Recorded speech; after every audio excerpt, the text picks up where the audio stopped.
Hey guys, welcome back to my channel. It's Haliyah. Long time no see. I've just been going through the motions my junior year of college. I missed you guys. I have an extreme urge to talk. If you guys have been here for any of my talking videos, you know I love a good topic. I'm just a real girl, 20 years old, going through the motions of life, and I love to chat, especially about things that I feel like people don't really like to talk about. There's really nothing I would not talk about, and I just have the urge to talk. I really have the urge to talk. I really want to title this video "I'm losing my mind" in the best way possible, but I guess we'll see what happens. But today I really do just want to chat. I have a few topics on my computer. This is just some stuff that I think about sometimes. This is some topics from when I was watching TikToks and thoughts that came out of that. So let's get straight into the video and get into some of these topics because I think they're really good topics. One of the first topics that I want to talk about is boundaries. So when it comes to boundaries, I argue that though boundaries are important, if people had more integrity, we would be able to stop victim blaming in situations where it seems as though someone is intentionally or unintentionally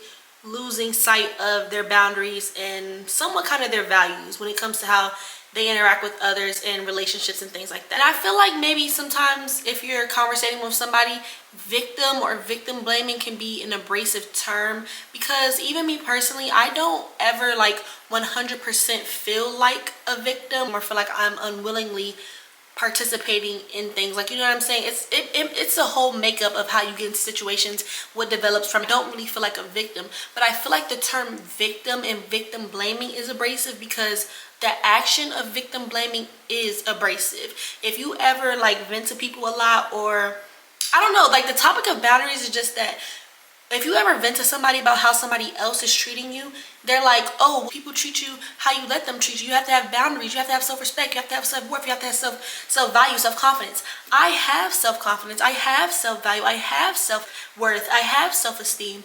And I have boundaries to an extent, but that does not negate the fact that people should not be allowed to just treat people however they please in any given scenario.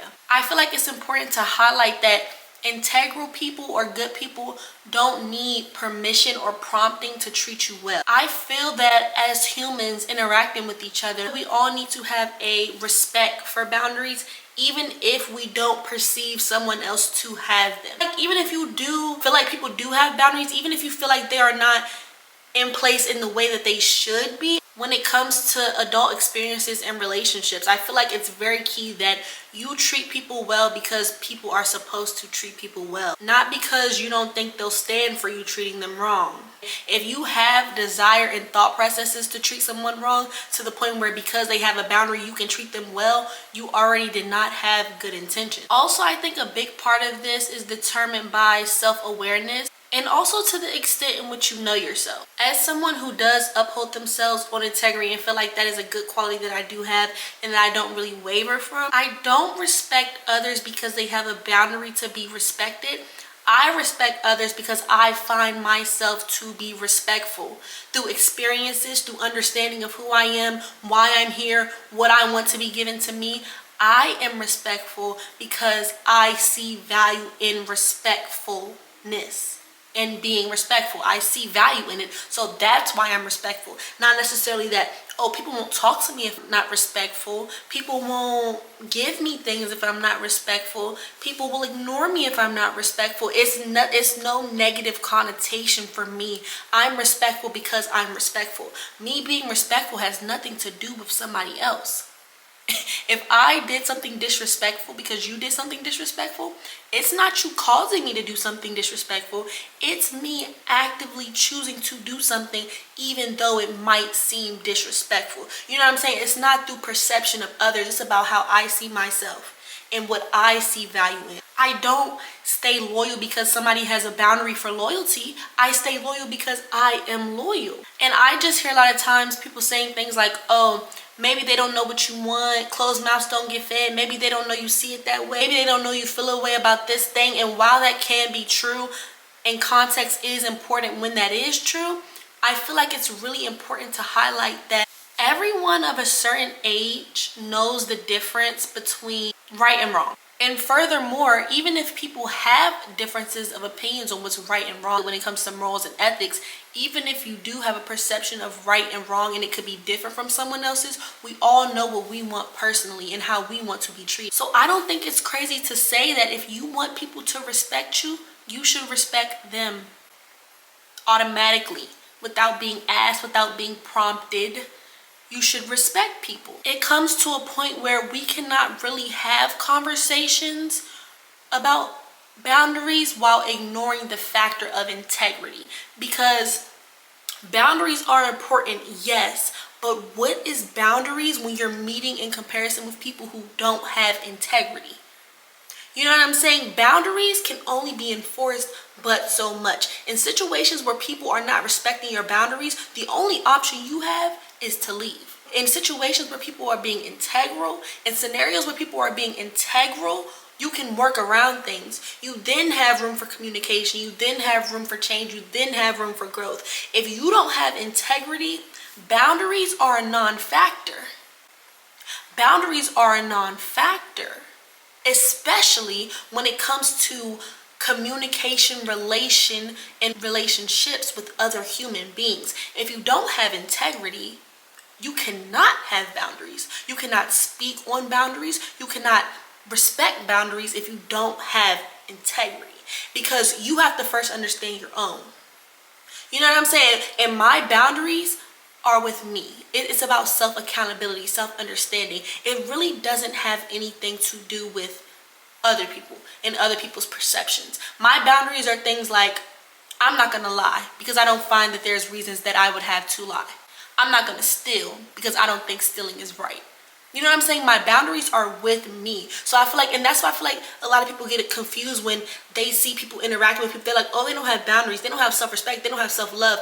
My boundaries are with me. You are seeing me in a very specific situation that changes things. It has something to do with my understanding, my self-perception at the moment, my environment, how I got into this situation. So many factors. When it comes to boundaries, my boundaries are about me, and it's ingrained with my integrity. And I just feel like when we're talking about victim blaming, I don't want to say victim blaming because people are not a victim, but when we're talking about how people are experiencing people, I feel like it's very important to highlight people do not do things to you based on how you present who you are and your boundaries. People do things to you based on who they are.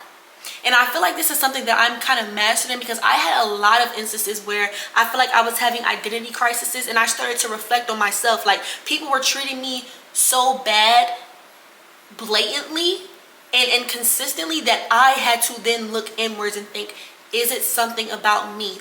What is wrong with me? What's going on with me? If you sit with the me thoughts long enough, you will realize that what people do has nothing to do with who you are.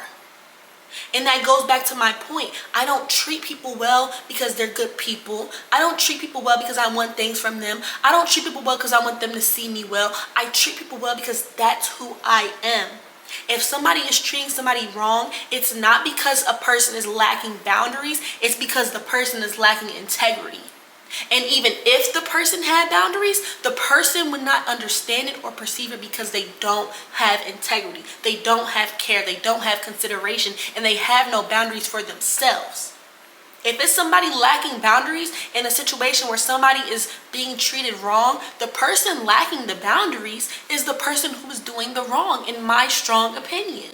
Sorry. To finish up this topic, I guess I'll just say, if someone allowed me to treat them bad due to a lack of boundaries, self-perception, self-love, anything of the sort, I probably would not even know or perceive that, because I'm not going to test the waters and treat them wrong to even perceive the fact that they have a boundary for it.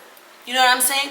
I wouldn't know that somebody has a boundary for being against abuse if I'm never going to abuse you. One of the next things I want to talk about is, if the universe or God doesn't want me to have something, why not take away my desire for it? And I feel like this is a very, very loaded topic. It's a very loaded topic. It has things to do with, like, if everything in life is already planned out, if it's already set in stone, if you have promises, if you have blessings that are always going to meet you no matter what direction in life you take. It comes with so many things, but I personally think that strong desires for things link in a way to purpose and your focus of life while you're here on earth. The things that I want the most will always be the hardest to get. And not even the things I want the most, but the things that mean the most to me. And it's not hard to get because it's not meant for me. It's not hard to get because the universe wants me to struggle. God wants me to fail before he rewards me, before he gives me blessings.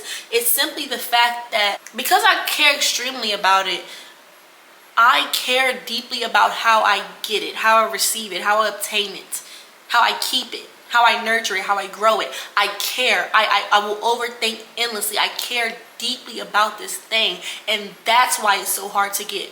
Because I care enough about it to keep it, but I also care enough about it to not get it from anywhere that I can get it. If you picking up what I'm putting down. When you want something to be pure, real, passionate, genuine, when you want things to be that way, you care about the sequence of how you get that. You know what I'm saying? And a good example of this is, you know how people say all money is not good money. A lot of people would disagree with that. I agree with that. All money is not good money. Is money valuable? Yes. Will money make me happy? Yes. Will money improve my day-to-day life? Yes. Am I willing to do anything, deal with anything, go through any and everything to have money? No.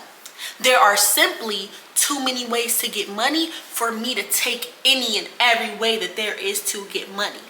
And that's just a surface level economic standpoint. When I'm talking about things of life, when I'm talking about, like, for example, I said this has something to do with like what you see the meaning of your life to be, what you perceive your purpose in life to be. For me, growing up, I always said I feel like my purpose in life is to be a mother, like a nurturer, like genuinely have my own children and really do as best as I can and continue to try to do the best I can at every point in their life to be the best version of me, to give them the best environment. I just genuinely want to be a mom. And that's been the thing for my whole life. The older I get, I see more like the value in planning it and it being intentional and it being like being ready for it. You know what I'm saying? And what it really means. I see more of a whole picture when it comes to that as I get older, but that's a whole nother topic.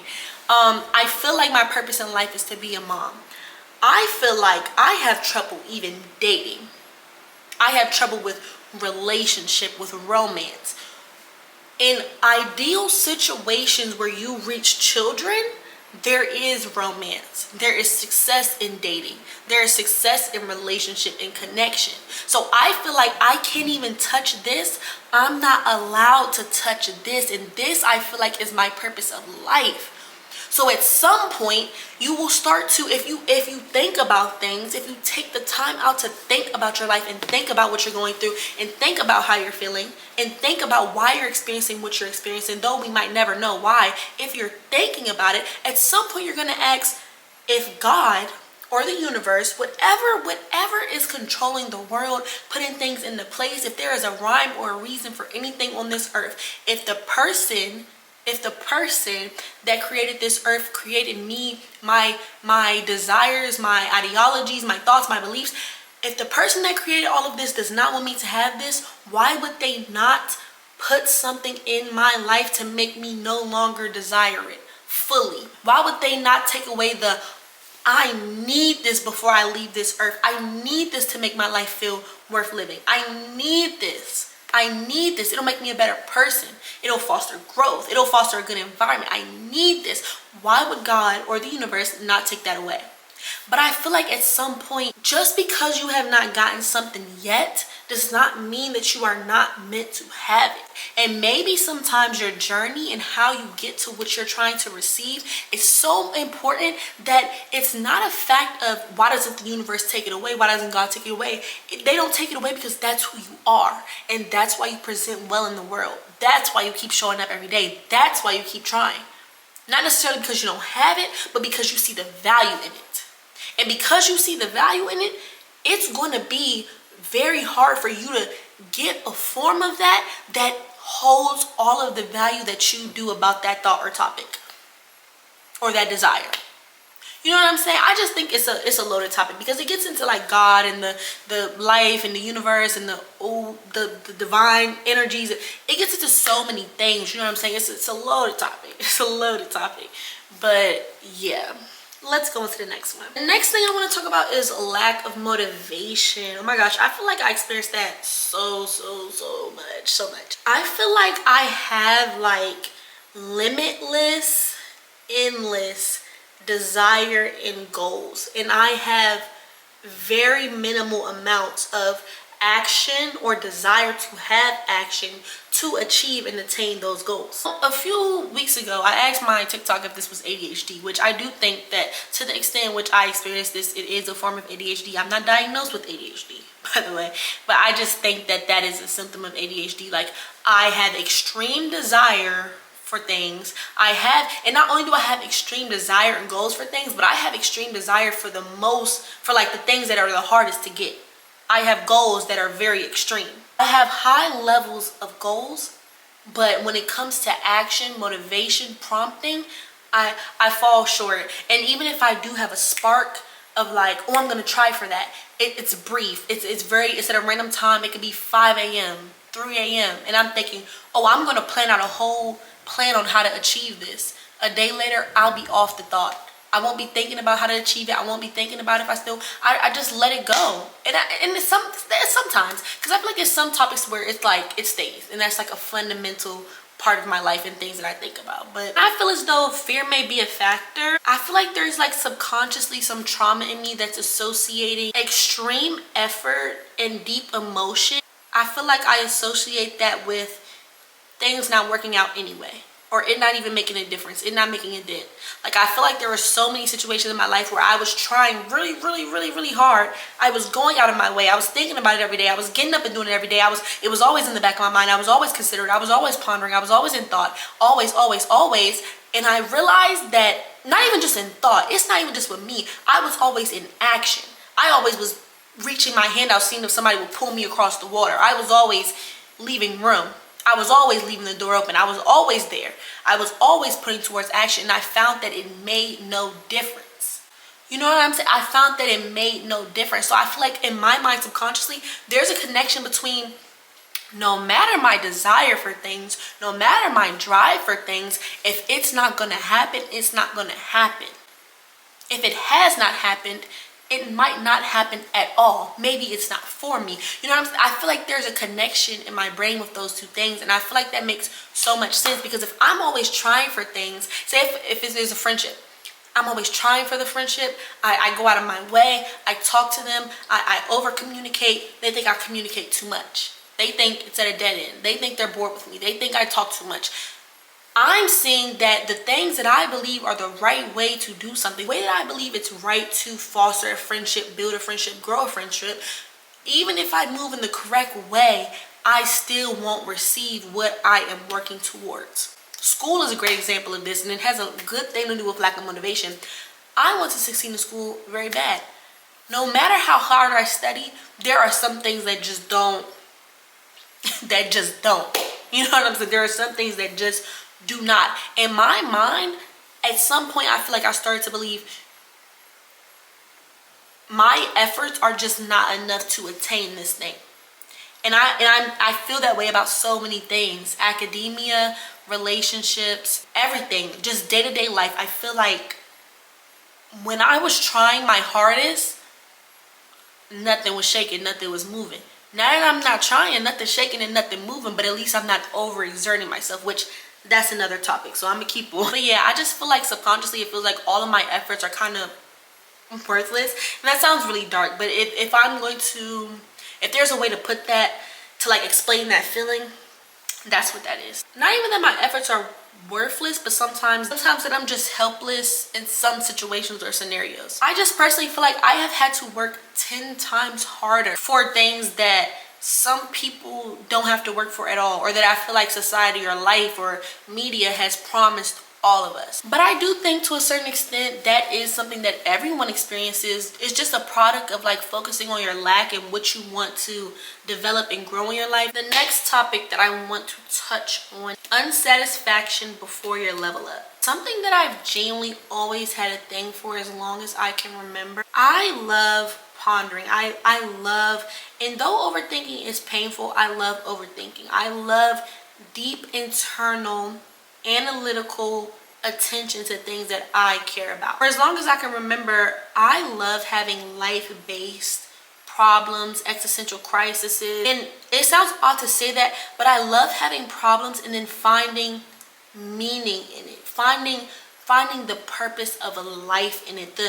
What somebody is meant to experience in a lifetime through that problem. It could be, I don't know if this would be considered like a form of self-sabotage, but I don't feel like I put myself in bad situations. I just feel like once I have the bad situation, I will fixate on it endlessly to the point where not growing from it is not possible. It's not possible.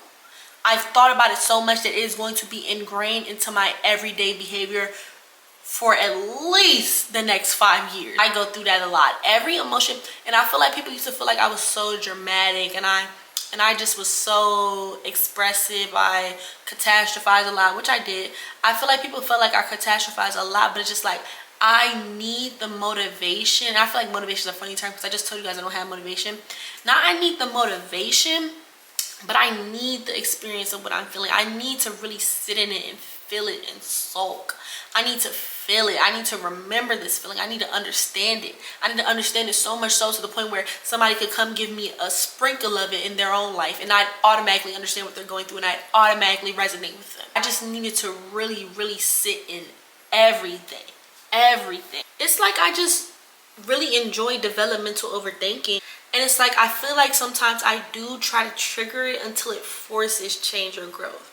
I do feel like this is getting toxic as I get older because it's like, because I'm getting older, it's like you're a big girl now. You have to make the changes that you want to see. You have to strive. You have to go for it, which I said it's a lot of fear when it comes to me. I feel like it's a lot of fear embedded and ingrained in that. So that's a whole doozy. But at some point when you're a big girl, it is your responsibility to go out and change things, to put things into motion, to, I don't know, just like cause the breakthrough that you want to see, cause the change that you want to see. I shouldn't necessarily have to cry about things that I've been crying about forever to think it's gonna magically make me get up and do different, be better, find different things. At some point when you've held on to an issue long enough, when you've pondered with the issue long enough, when you try to seep as much development out of a situation, as much growth out of a situation, as much hope out of a situation as you possibly could, at some point you have to understand that maybe that situation is not enough for you and that you're not growing because you're still trying to grow with this situation. Ooh, that ate. Ooh, that was a word. And that wasn't even on the notes. That wasn't even on the notes.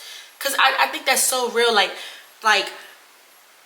it's not that you're the problem, that you can't grow, that you can't change. It's just that maybe you're trying to change in a situation that you've gotten all the change, all the understanding, all the perspective that you could possibly get from this situation. Maybe that is true.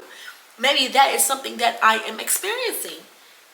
And I'm trying to fixate on these situations. I'm trying to catastrophize on these situations to get the same emotion, the same drive, the same vibe from when I'm a whole different me. This is a whole new era. And these old situations are not going to keep prompting and motivating me to do new things with the new me and my new life and my new environments.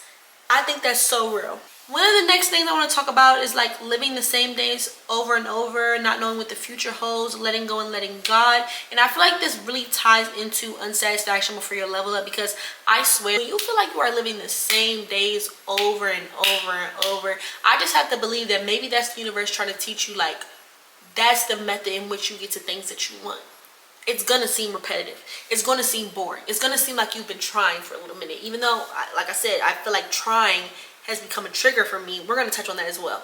Though I feel like trying has become a trigger for me, at some point I do feel like once you start feeling like you are living the same days over and over, you're learning the same situations over and over, maybe it's the universe, maybe it's God, maybe it's cause and effect, trying to get you to understand that you're about to shift. You're about to move to something new.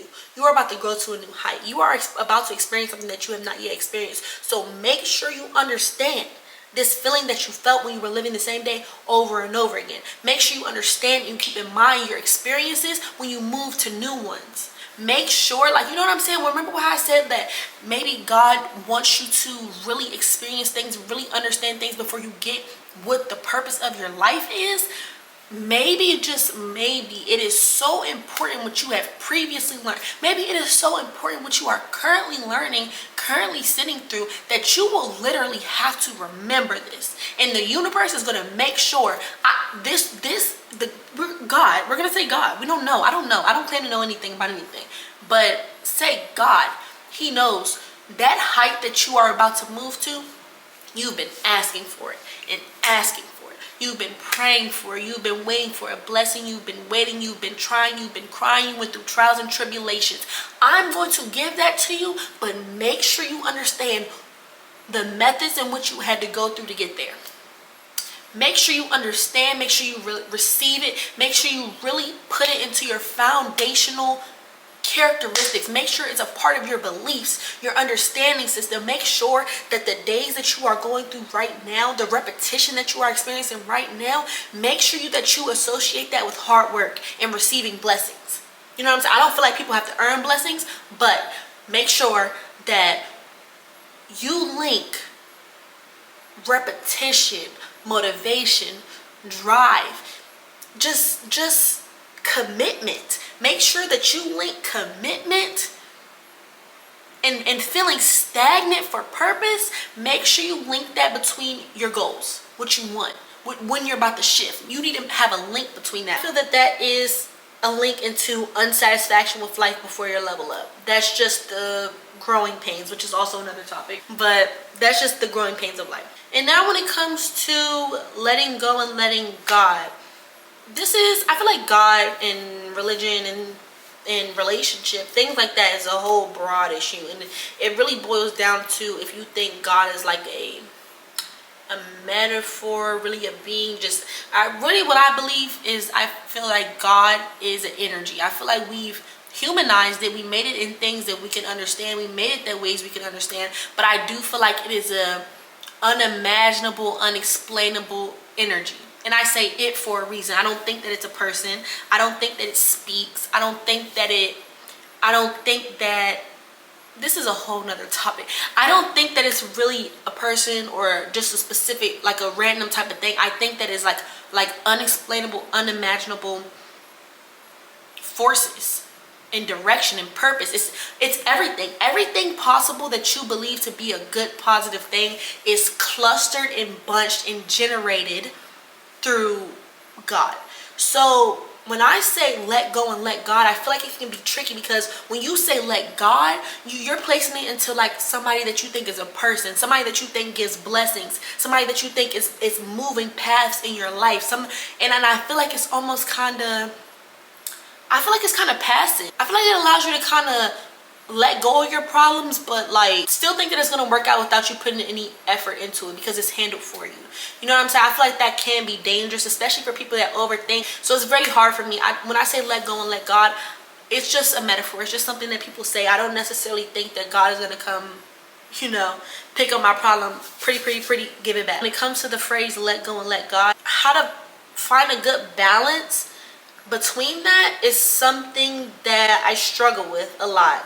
And that links back into maybe even my fear of allowing myself to abrasively try for things. Like, let go and let God, like I said, I think that's passive. Because as somebody who feels unmotivated a lot generally, it's very dangerous to keep going with the idea and perception of let go and let God. Maybe sometimes you got to hold on and allow God while you also do the work, while you also put forth effort. I feel like when I'm talking about motivation, I feel like let go and let God is very, very passive in the terms of which I'm thinking about motivation and drive and effort and consistency. You know what I'm saying? So I feel like I have a hard time balancing between what do I go for, strive for, work towards, and stay consistent in, and what do I let just happen? What do I let just fall into my lap? I don't know.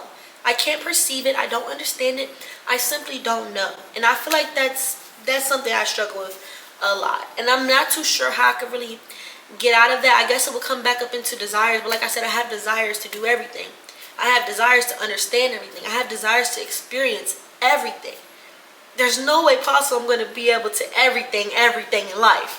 You know what I'm saying? So I feel like I have to find a balance between letting go, and things will come to you. You will receive things, because what you do, you receive things from what you do.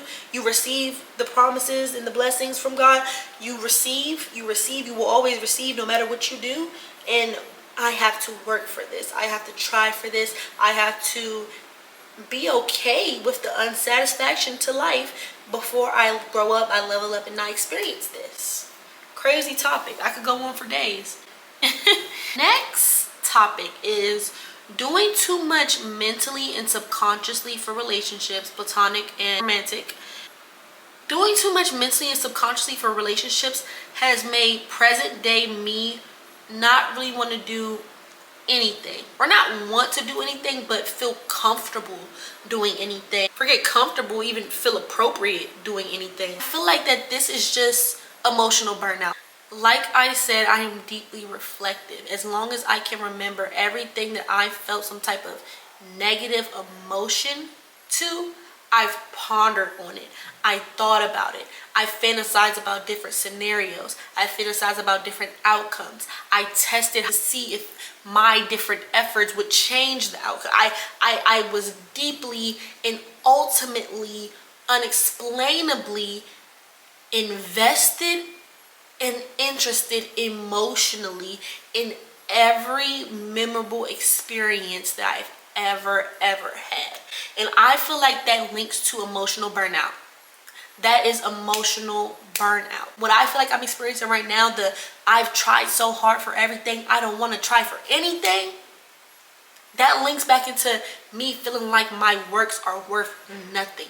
That's emotional burnout. And it's something I've been dealing with so bad, because it's like, I know what it's like to try hard in friendships. I know what it's like to be always focused on friendships and growing them.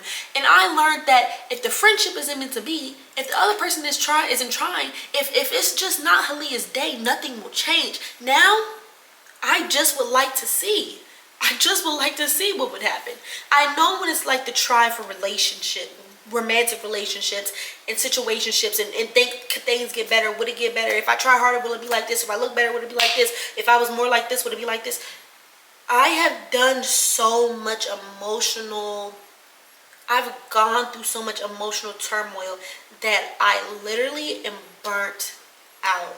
And though I will always be me, and I will always feel what I feel, and I will always be deeply reflective, deeply empathetic, deeply in my emotions, though I will always be like that. That's why I said it's not a lack of I don't want to do anything. I feel extremely uncomfortable just moving sometimes, and I feel like it's important in life to know when to just move, to just act. Like there needs to be some points where you're going to act. You're going to put a hand on your future and control it. You're going to see something that you want in your future, and you're going to pick it up and bring it to you. There needs to be some point of that, but I'm so emotionally burnt out. And because I'm so emotional, and everything that I do has emotion in it, everything that I see value in has emotion in it, everything that makes me tick in time, and everything that's worth it to me has emotion in it, I'm so burnt out that I don't want to do anything. I don't want to play it too. I want it to just come to me. I do, and it sounds crazy, but I do. And it's like, and I feel like it's also, I have nonchalant question mark, or just tired of patterns. Because like I said, even if I want something, even if I desire it, even if I'm thinking about it, even if I'm deeply in thought, I might be presenting the new me as nonchalant, but I am tired of trying and going after the same things, putting effort into the same things, thinking about, crying about, reasoning with God, praying to God about the same things, and nothing changing. I'm not nonchalant. I'm burnt out. I'm tired of patterns. My pattern recognition is on point. I see you do this, and I know it means this. I'm not going to interfere. I see this happening. I know it means this is going to happen. I'm not going to interfere. That's what the universe wants. That's what's going on. That's the routine. That's what happens. I'm done. And I feel like to a lot of people, it presents as nonchalance. And I used to have beef with people that was nonchalant. But I don't want to speak for other people, but in my nonchalance, I know that I still care deeply.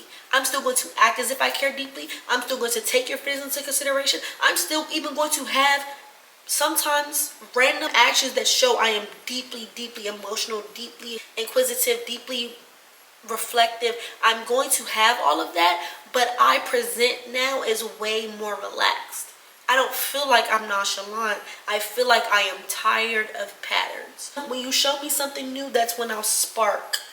When I see change, when I see proof that things are better, that things are different, I'm with you. I'm going to jump up with you. I'm going to hit a little dance with you. Until I see that, I'm tired of the patterns. Real. Like, I'm tired of the patterns. I said this previously, but at this point in life, I genuinely just want to receive. And it's not that I don't want to give, because like I said, I will always be, well, I said it probably in a different font, in different words, but I will always, always, always, I will always give. It is ingrained into who I am, but I want to receive. And I feel like because I'm so genuine, I used to have the thought that you always give. Who cares if you receive? You always give. Who cares what happens after that? You always give. Those things might be true some context, some scenario, and I will always give. But it is all right to want to receive. And not because you're giving, but as a human being, it is right to want to receive. It is ethical, it is moral, it is reasonable, it is understandable to want to receive. I feel like, you know how they be like too much of anything is a bad thing? That is true with positive attributes as well. You can be too selfless. You can be too selfless. So much so to the point where you can have a half full glass and somebody can have an empty glass.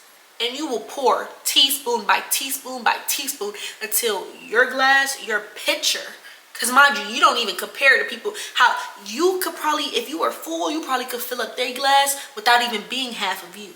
But your pitcher, you will let your pitcher be empty.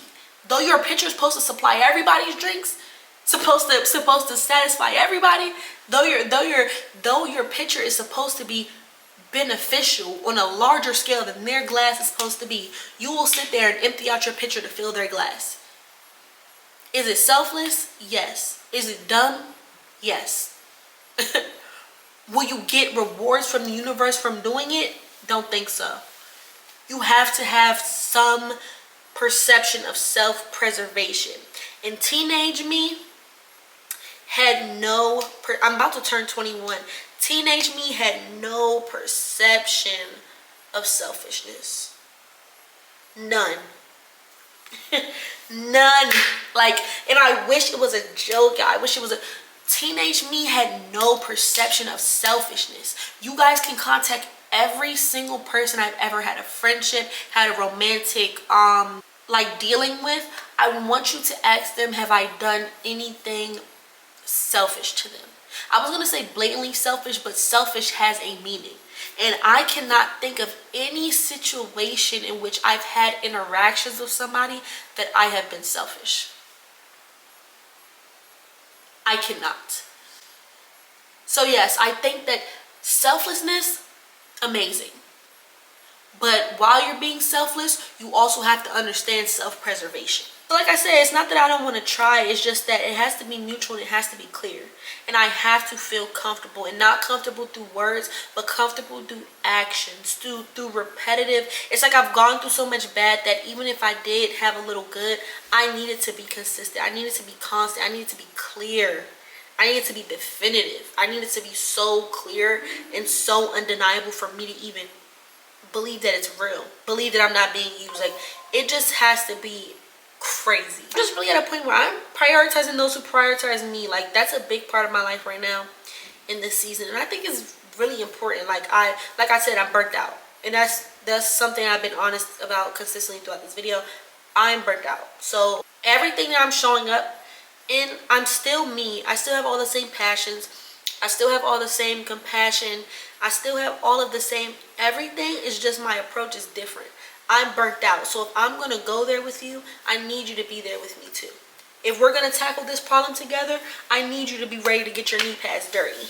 You know what I'm saying? If we are locked in, I need you to be jangling on the bars. Seriously. Like, I'm just at this point in my life where it gotta make sense. It gotta add up. And I don't do too much math, but I can add at least money. I can add, and if it ain't adding up, I'm burnt out. I'm burnt out. And under my doing too much mentally and subconsciously for relationships, making me not want to do anything, I feel like chronic singleness is a crazy, crazy topic. Not a lot of people understand it, especially in my generation. When somebody say they're single, like, I feel like single, especially where I'm from, the demographic of people that I am in, I feel like when people say they're single could mean I'm not in a committed relationships, but I talk to 5 other people. I talk to 2 other people. I'm single, but I go on dates. I'm single, but I talk to somebody every day. When I say chronic singleness, I mean I don't talk to somebody every day. I don't go out on dates. I don't do this. I don't do that. I'm not appreciated romantically. I'm not experiencing romance. That's what chronic singleness is. And I feel like that links back into not wanting to do anything, because it's like, okay, I have been trying to experience things that everybody experiences naturally and normally at a way earlier stage in life. People start dating when they're like, what, 13 through 15, 20 years old. Of course, I've had dealings with men. I've had school relations. You know what I'm saying? Like, I don't count that, but I don't count that. I'm weak. But I've had situations like that, but I've never had no real relationship. I've never had no genuine, mutual, worth it interest enough to say that I've been in a relationship. I've never had that. So I feel like that links back into, I've been trying to get things that people were promised since the beginning of time. Something that is a factor of living a human existence. I have been trying. I've been being integral. I've been going out of my way. I've been hoping. I've been waiting. I've been patient. I've done all of this. Nothing changed. So for me, of course, I don't want to do anything. And I feel like the chronic singleness begins again to kind of like a point where you start to become comfortable in that. It's like you're almost becoming accepting or grateful for the singleness. And it just gives you a new outlook on why things haven't come to you yet. Like, chronic singleness is not chronic hopelessness necessarily, but I feel like to understand the fact that you are chronically single is just, in a sense, lose a hope. But it's just a new outlook on, okay, maybe this hasn't come to me yet because it's genuinely just not for me.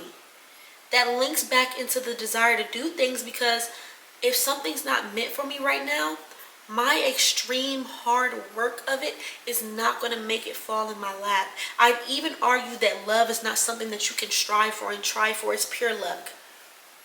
It's pure luck.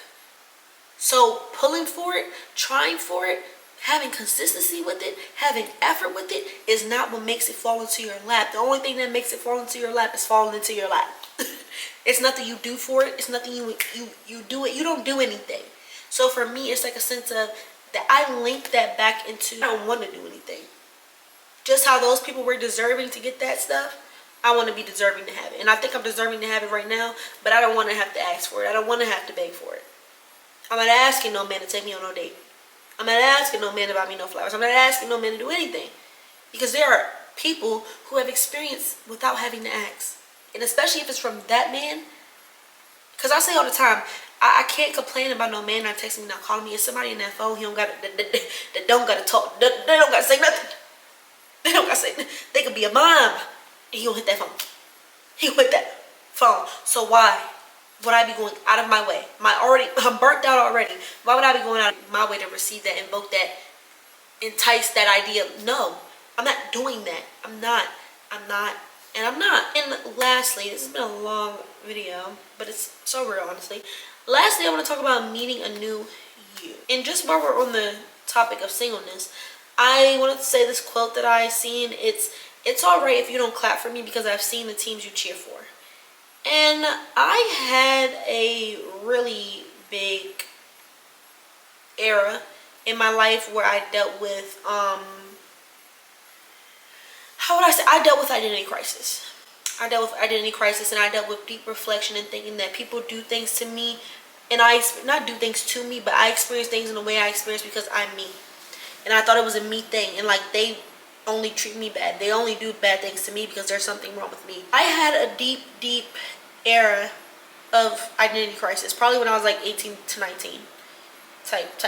Well, I'll say, I don't know, 18, 19, and a little bit of 20.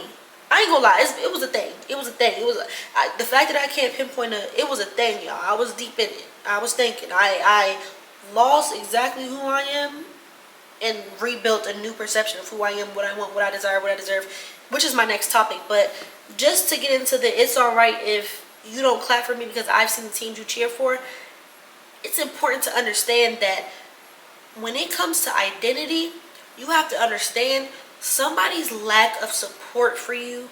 And support, we're saying clapping, that links with support, but I'm not talking about like somebody standing in the stands clapping for you, somebody seeing your content, liking all of it. I'm saying even somebody's desire to be with you, be around you, do things for you. You have to understand that everybody has their own right to like what they like, to invest into what they want to invest into. It doesn't mean that your team is invaluable. It doesn't mean that your team is not worthy of having fans. It doesn't mean that your team is not worthy of being clapped for. It's just, I've seen the teams that you've clapped for. I've seen the teams that you support. I've seen the teams that you went and got merch for. It's fine if you don't want to support my team. That's your team. It's all right if you don't clap for me. I've seen the teams you cheer for. And that's not to put down the teams that you cheer for, but it's understanding that the teams you cheer for, that's not my team. And I was gonna compare it. It's not like my team. It's not the same. It's not as genuine. It's not as pure. It's not as attainable. And those all sound like I'm saying it's better in my team, but no, some things might be better for other people. So it's okay if you don't clap for me. It's okay if you don't clap for me because you have a team. I'm not on your team. I'm not your selected favorite team. I'm not the team that you're going to buy the season pass to.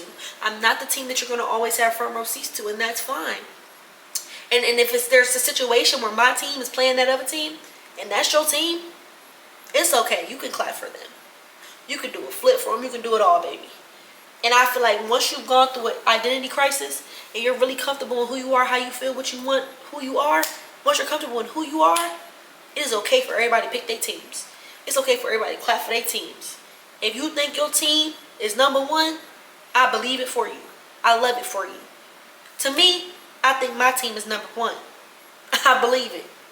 I'm going to clap for me. I think that's a great quote because once you, and I feel like it's like surface level. It's just like oh, that's words. People just put that together. I mean, that's something you obviously say. It's, oh, you trying to be funny. It's okay to clap for somebody else's team if you're not on my team. It's okay to clap for somebody else's team. I see you. I see the type of teams you support. It's okay if you don't clap for me. I see what you like. It sounds boastful. It sounds disingenuous. But when you really have a season of identity crisis, when you really have a season of deep self-reflection, that quote hits different. So last topic before we end this video is meeting a new you. And I feel like I touched on this when I just was into the identity crisis. But y'all know how people say growing pains? Growing pains or growing pleasures. Like, I feel like there's a toss-up. Because what you feel like is pain, once you get into that growing, once you experience that growing, once you understand that growing, it's a pleasure. And it originated in pain. It was a growing pain for sure. All growing pains end in growing pleasure. I think that's so important to remember. All growing pains end in growing pleasure. All of them. All of them. And even if you don't feel like it's just plain pleasure, understanding, you should find pleasure in understanding. Genuine understanding, tangible understanding. It's pleasurable. For me at least, it's pleasurable. When it comes into meeting a new you, it's going to come with growing pains. It's going to come with identity crisis. We're talking about the new you that I'm talking about, that I experienced, that I went through. The self-love, the build-up of my self-concept that I went through. The build-up of who I am, why I'm here, what it means to be me, why I'm here and not somebody else, why I'm in my body and not somebody else's. What I went through, yeah. If you went through what I went through, you're gonna meet a new you, and it's gonna be a pleasure. No matter how painful it was. True acceptance of who you are after deep reflection, identity crisis, and extreme desire for things, it really changes your outlook on life. And it really makes you a new person. Really. Like, and I have videos about this. If you want to go scroll and watch, you can watch. But it really genuinely makes you a new person. And it's genuinely something I cannot even, I'm trying to find a way to articulate it, but it's not something that I can just plainly on the fly explain. It's just the new you that comes with that. It's so abrasive. It's because I feel like I've been saying all the time, is there something wrong with me? Why am I more nonchalant? I don't really believe that I'm nonchalant, but because I'm still as passionate, I'm still as excited, I talk as much. If you're close to me and I feel safe, I'm still the same kind of sort. But is there something wrong with me? Do I miss the old me? Was I better when I was younger? Was I better before I let my experiences hurt me? Do you mean, were you better before you had growth, before you had change, before you had understanding? No, you weren't better. Things were just different. It's okay to love that me, understand that me, reason with that me, and have parts of that me inside of me, but it is also okay for me to understand that I am a new me. And that's why I'm looking at this old me like, wait, is there something wrong with me? Am I too different? Am I acting crazy? What's wrong with me? What's going on? It's normal to feel that way because what I experienced, I'm not that me anymore. I'm not. So of course, I'm 20 years old. If I've spent 19 years, if we're going to even move it down into consciousness, deep thinking, pain, trauma, understanding, even if we wither that down to 16 or 15 years, the 15 years that I've been that me and the 1 year that I've been this me, I'm going to think that I have to go back to that me. That doesn't mean that I have to. It doesn't mean that I have to. And think that I go back to that me as if I had the choice. I don't have the choice to go back to that me. And guess what? It sounds like I lost choices and I don't get to choose what I do in my life and choose what I go through. The fact of the matter is I'm not supposed to go back to that me. If I was able to go back to that me, if I was able to meet situations, relationships, friendships with that same approach, with that same passion, with that same integrity, with that same me, if I was able to meet that 15 years of pain was useless. It was useless. It was in vain. If I was able to just pick that, oh, I missed that me, I want to go back. If I was able to do that, all that would have been useless. All this growth, all this talking, all this crying, all this time, all this money, all this everything that I went through, everything would have just been not worth it. Not worth it at all. I can miss that me. I love that me. That me was also like 15, 16, 17, 18. I'm 20 years old, about to be 21. It's okay. It's okay. It's okay to meet a new you. It is okay to experience a new you. It is okay to have a new level of understanding. It is okay to meet relationships differently. It is okay. It makes a lot of sense why I don't have the same passion and drive for friendships and relationships and situationships that I did was at 16 than I do at 20. Because I understand the realities of things. I understand that things are not as simple as they may seem. It's not just a, oh, let's fix this. We can be together if we try and if we fix it. I'm over here and you're over here. That's why it didn't work. And that's something that 20-year-old me understands. That this one doesn't. So yes, while I do miss the passion, the social, like when I say I miss those versions of me, it's just because that's what I'm used to. That don't mean that's where I'm supposed to be at. Because if that's where I was supposed to be at, I would have been there. And I promise you that. And we talking about if God is if he makes moves and if he's a person, if he does things, if he puts his hands into the bowl and swirls it around and gives us tricks, and we talking about all that, I promise you that if that type of God did exist, if he wanted me to be that person, that's who I would be. If he wanted me to be that person, that's who I would be. I'm not that person because I'm not supposed to be. And not that there's anything wrong with that person. I've grown. I've changed. I'm always going to remember that person because that's me. I'm always going to understand that person because that's me. And I might sometimes want to go back to that person because that's me. This is who I am right now. I understand it. I reason with it. I understand it. I understand it. I understand why I missed that. I understand why I'm here. And it is okay for me to miss that. But it's also very important, very vital that I understand I'm not going back to that. So I can have closer relationships? No. So I can be more communicative? No.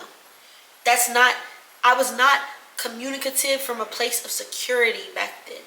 I was not communicative and expressive in a healthy manner back then. It was consuming me. So, though I do know that communication, consistency, effort, though I know that those are all good things, I don't need it from this me. I have it in this me. And the me that has it right now, it's different.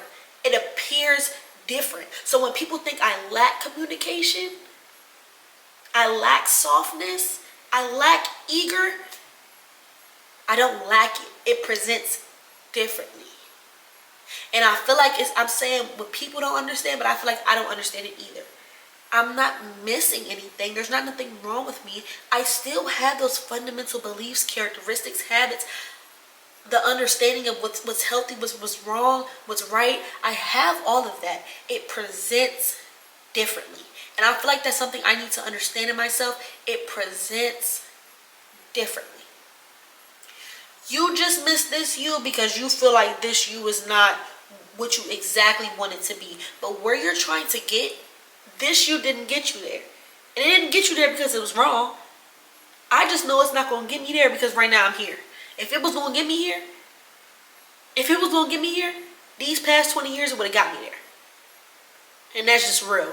And we talking about my own approach to things, how I talk to people, how I reason with people, the things that I go through, the things that I understand, the way that I communicate. If those habits, if those beliefs, if those ideas, if that identity was going to get me there, it would have got me there in that 20. And if I'm wrong, oh well, because I'm not there no more. This 21, 22, 23, 25, however long I take to get to that me over there, this is what's going to get me to what I want right now. There's nothing I need from no past me that's going to make stuff fall in my lap and make it how I want it to be. That's not how life works. So yes, I do miss ways that I used to go about things, the passion I used to have, the lack of fear. This me didn't have any perception of fear. I threw myself into things. I gave myself into things. I would let myself fall flat on my face any given time about any situation. I would embarrass myself. I would have, like I said, I had no perception of selfishness. I'm not that me no more. I might miss something from that me, but it doesn't mean that I think it's because this me is lacking it. I have it, and I have it in a better way. I have it in a more beneficial way, and I have it in a way that is more attainable for who I am now. That me back then, I'm not attainable for that anymore because, like I said, I'm burnt out. I'm just going on and on with this topic, but I just feel like that's so real because not only is it something that I feel like people notice in me, but it's something I notice in myself. Like, I'm genuinely different.